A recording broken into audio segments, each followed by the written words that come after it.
আসসালামু আলাইকুম রহমতুল্লাহি ওবরকাতুহু। সম্মানিত দর্শক, ২০২৫ সনের ২৫শে ডিসেম্বর, সেদিন বাংলাদেশে কি ঘটতে যাচ্ছে? রাজনীতির সুনামি, রাজনীতির কাল বৈশাখ, নাকি রাজনীতির মধু চন্দ্রিমা?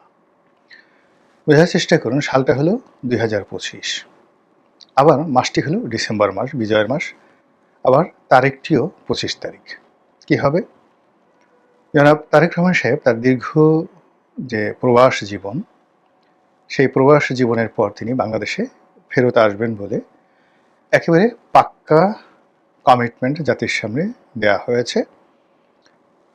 এবং এই যে গত ১৫ মাস ধরে অবিরতভাবে নেতা আসবেন, আজ আসবেন, কাল আসবেন ইত্যাদি যে সকল আশ্বাসবাণী বিএনপির পক্ষ থেকে দেওয়া হয়েছিল, এটির চূড়ান্ত তারিখ ঘোষণা করা হয়েছে ডিসেম্বর মাসের ২৫ তারিখে। এখন ওই দিন জনাব তারেক রহমান সাহেব বাংলাদেশে আসবেন শতভাগ নিশ্চিত। আর যদি ওই দিন তিনি না আসেন, তাহলে শতভাগ নিশ্চিত তিনি আর কোনোদিনই বাংলাদেশে আসতে পারবেন না।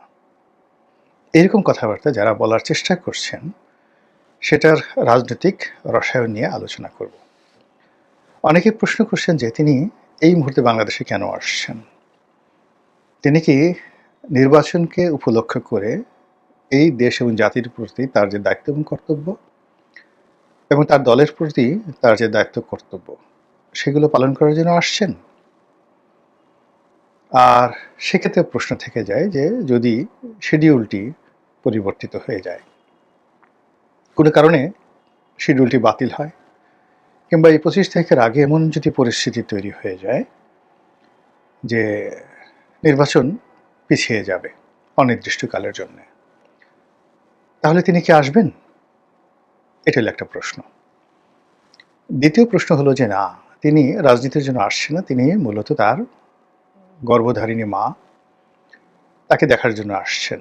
তিনি মুমূর্ষু, হয়তো জরুরি কোনো সিদ্ধান্ত দেওয়ার প্রয়োজন।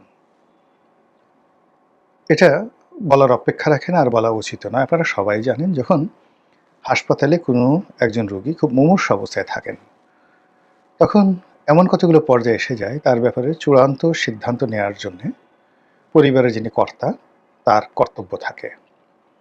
তো জনাব তারেক রহমান সাহেব যদি সেই কর্তব্য পালন করতে আসেন, তাহলে সবার প্রশ্ন যে কেন ২৫ তারিখ? যদি তার মায়ের জন্য আসেন, তাহলে কেন আজকে আসলেন না? এই প্রশ্ন অনেকে করার চেষ্টা করছেন। তো আমরা তার ব্যক্তিগত যে বিষয়গুলো রয়েছে, অর্থাৎ তিনি তার মায়ের জন্য আসবেন, আসবেন না, এই বিষয়গুলো এখানে ড্রপ করি এই পর্যন্তই। আমরা শুধুমাত্র রাজনীতির যে প্রেক্ষাপট পরিস্থিতি, তিনি এলে কি পরিবর্তন হবে সেটা নিয়ে আলোচনা করছি। প্রথমত আমি আমার ব্যক্তিগত যে অভিমত, সেই অভিমত হলো এই সময়টি তারেক রহমান সাহেবের জন্য দেশে ফেরা সর্বোচ্চ ঝুঁকিপূর্ণ। কিন্তু নেতার দায়িত্ব হলো ঝুঁকি নেওয়া, শতভাগ ঝুঁকি নেওয়া। যারা সেই ঝুঁকি নিতে পেরেছেন তারাই জীবনে সফল হয়েছেন। যদি তারেক রহমান সাহেব এই সময়টিতে বাংলাদেশে আসেন এবং মাত্র ১৫টা দিন শক্ত হাতে তিনি তার দলকে পরিচালনা করতে পারেন, নির্বাচন পরিচালনা করতে পারেন, নিজে প্রার্থী হতে পারেন, এবং অন্যান্য যারা তার দলের প্রার্থী তাদেরকে তিনি উৎসাহিত করতে পারেন, নিয়ন্ত্রণ করতে পারেন, বিদ্রোহ যারা করবে তাদেরকে শাস্তি দিতে পারেন, তাহলে যেদিন তিনি বাংলাদেশে পা দেবেন সেই দিন থেকে পরবর্তী ১৫ দিন তিনি একেবারে অঘোষিত প্রধানমন্ত্রী থাকবেন। তাকে কেন্দ্র করেই সকল রাজনৈতিক কর্মকাণ্ড পরিচালিত হবে, এবং রাজনীতির ভাগ্য আকাশে তার অবস্থান হবে জাস্ট লাইক একেবারে ফুল মুন, পূর্ণিমার ভরা চাঁদের মতো। তাদের সেই যে চাঁদের সেই যে প্রভা বা কিরণ, সেই কিরণে জামাতের আমির বা এনসিপির কোনো নেতা বা ডক্টর মোহাম্মদ ইউনূস এবং তাদের উপদেষ্টা মণ্ডলী, কারোর কোনো প্রতিচ্ছবি থাকবে না। চারিদিকে শুধু তারেক রহমান সাহেবের প্রতিশ্রুতি থাকবে যদি তিনি সফল হন। আর যদি তিনি সফল না হন সেটি নিয়ে আলোচনা করব, কিন্তু তার আগে আরেকটু বলে নেই যে তার এই সময় তার আগমনকে সফল করার জন্যে কি করতে হবে। আমার কাছে প্রথমত মনে হচ্ছে যে মির্জা ফখরুল সাহেব যেটি বলেছেন, যেদিন তারেক রহমান সাহেব আসবেন সেদিন বাংলাদেশে কম্পন শুরু হয়ে যাবে, কাঁপাকাঁপি শুরু হয়ে যাবে। তো সেটি হওয়ার জন্য ঢাকা শহরে অ্যাটলিস্ট ১ কোটি লোকের সমাবেশ, মানে ১ কোটি তো আসলে সম্ভব নয়, ১,৫০,০০০ হলেই মানুষ বানিয়ে বলবে যে ১ কোটি হয়েছে। সেই এয়ারপোর্ট থেকে শুরু করে ঢাকার শহরে লোকের লোকারণ্য হতে হবে তারেক রহমান সাহেবের আগমন উপলক্ষে স্বতঃস্ফূর্তভাবে। কোনো ওই মিছিল মিটিং ওরকম দরকার নেই, শুধু রাস্তার দুই পাশে তার জন্য দাঁড়ালেই হয়ে যাবে ২৫ তারিখে। এটা যদি বিএনপি না করতে পারে, অর্থাৎ ৫০ লাখ লোকের যদি তারা আয়োজন করতে না পারে, তাহলে ওনার এই আশাটা ওনার জন্য বুমেরাং হয়ে যাবে, কোনো কম্পন তৈরি হবে না, নাম্বার 1। নাম্বার 2 হলো যে তিনি এখন জাতীয় নেতা, সম্ভাব্য প্রধানমন্ত্রী, নির্বাচন হলেই তিনি প্রধানমন্ত্রী হবেন, এটা বিএনপি প্রচার করছে। তো সেক্ষেত্রে তাকে গ্রহণ করার জন্য, বরণ করার জন্য দেশের বরেণ্য এবং প্রিয় মুখগুলোর উপস্থিতি এয়ারপোর্টে অপরিহার্য। সেক্ষেত্রে অধ্যাপক, মানে টেলিভিশনে যে সকল প্রিয় মুখগুলো রয়েছে তারা, দেশের বরেণ্য যে সকল ব্যক্তি রয়েছেন তারা, রাজনৈতিক ব্যক্তিবর্গ যারা রয়েছেন, সবাইকে বিএনপি দাওয়াত দিতে পারে। তো সেক্ষেত্রে যে সকল স্টার পলিটিশিয়ান রয়েছেন, সিনিয়র সকল দলের, জামাতের, বিএনপির, এমনকি আওয়ামী লীগের যে সকল ক্লিন লোকজন রয়েছেন, এরকম ২০০ থেকে ৩০০ লোকের যদি একটা সমাবেশ, জাস্ট উনি আসলেন, এয়ারপোর্টে নেমেই তাদের সবার সঙ্গে করমর্দন করলেন, তারপর তিনি জনতার মধ্যে দলের কাছে চলে গেলেন, কিন্তু তার যে রিসেপশনটা এটা সর্বদলীয় হলে, সব দলীয়, মানে এখানে অধ্যাপক, মানে সকল পেশার, সাংবাদিক, সাহিত্যিক, সব সিনিয়র লোকজন, মানে দলীয় পাণ্ডা দিয়ে হবে না, তাকে যদি জাতীয় নেতা হিসেবে অভিহিত করতে হয়। এবং বিএনপি এই সময় দাওয়াত দিলে সেখানে যাবে না খুব অল্প লোক আছে, এবং তাদেরকে ওইভাবে সম্মান দিয়ে ভিআইপি লাউঞ্জে নিয়ে এরকম ১০০, সিলেক্টিভ ১০০, সেই ১০০-র মধ্যে হয়তো বিএনপির শীর্ষ নেতা থাকতে পারে ১০ জন, বাকি ৯০ জন দলের বাইরে, বিভিন্ন শ্রেণী পেশা থেকে ৯০ জন লোককে সিলেক্ট করে যদি ওনার সঙ্গে জাস্ট একটা ফটো সেশন করা যায়, তারপর তিনি জনগণের মধ্যে হারিয়ে গেলেন, এটা তার জন্য একটা গ্র্যান্ড রিসিপশন হবে, তিনি একজন সার্বজনীন নেতা হিসেবে প্রতিষ্ঠিত হবেন। এই কাজটি তিনি এয়ারপোর্ট থেকে বের হয়ে যাওয়ার পরে আর দ্বিতীয়বার সম্ভব হবে না।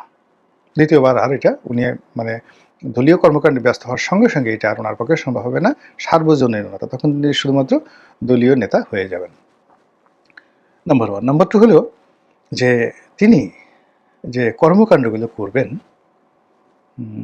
সেই আগামী ১৫ দিন, অর্থাৎ ২৫ তারিখ থেকে শুরু করে পরবর্তী জানুয়ারির ১০ তারিখ পর্যন্ত ওনার যে কর্মকাণ্ড, ওনার যে কর্মসূচি, এগুলো একটা শিডিউল যদি দলীয় নেতাকর্মীদেরকে দেওয়া হয় যে উনি এই কটা থেকে এই কটা এই কাজগুলো করবে, তাহলে অনাহত ভিড়, ভাট্টা, দাবি দাওয়া, তারপরে শেষে অনিয়ন্ত্রিত জনসভা, মিটিং, বৈঠক, এগুলো থেকে জনাব তারেক রহমান সাহেবকে আলাদা করে রাখা যাবে, এবং তার সময়টিকে ব্যস্ত রাখতে না পারলে এই যে তার আগমনটা পুরো বুমেরাং হয়ে যাবে। ৩ নম্বর আমার কাছে যেটা মনে হচ্ছে যে যদি তাকে ছেড়ে দেওয়া হয় যে তিনি তার ইচ্ছা মতো সকাল থেকে রাত পর্যন্ত এইভাবে ব্যস্ত সময় কাটাবেন, সেক্ষেত্রে মানুষের যে আগ্রহ, সে আগ্রহ আসলে ২৪ ঘন্টার বেশি থাকে না, আবেগও ২৪ ঘন্টার বেশি থাকে না। তো দেখা গেল যে প্রথম দিন আসলো ৫০ লাখ লোক আসলো, দ্বিতীয় দিন, তৃতীয় দিন দেখা গেল যে ২,০০০ লোকও আসছে না কোথাও। এর কারণ হলো তিনি তো তার বক্তব্য দিয়ে সোশ্যাল মাধ্যমে তিনি প্রতিদিনই কয়েকবার হাজির হচ্ছেন।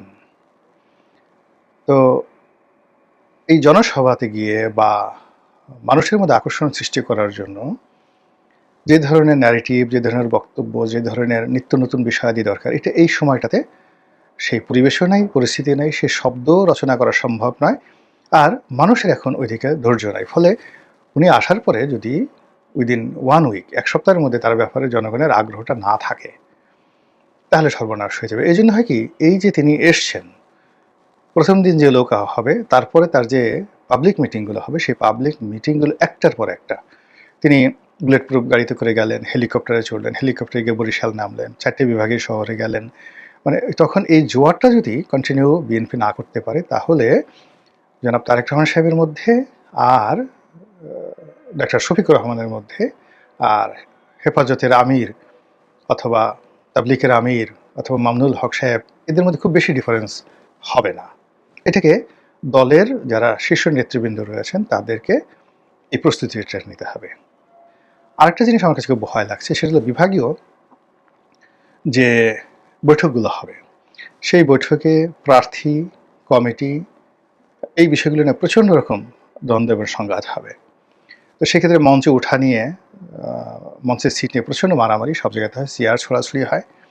এই জন্য মঞ্চ রক্ষা করা, মঞ্চে কারা বসবে, কারা বক্তব্য দিবে, আমার কাছে মনে হচ্ছে যে তারেক রহমান সাহেবের যে বৈঠকগুলো হবে, নির্বাচনী বৈঠক, সেই ক্ষেত্রে ওখানে প্রার্থীদেরকে ইনক্লুড না করাটাই বেটার।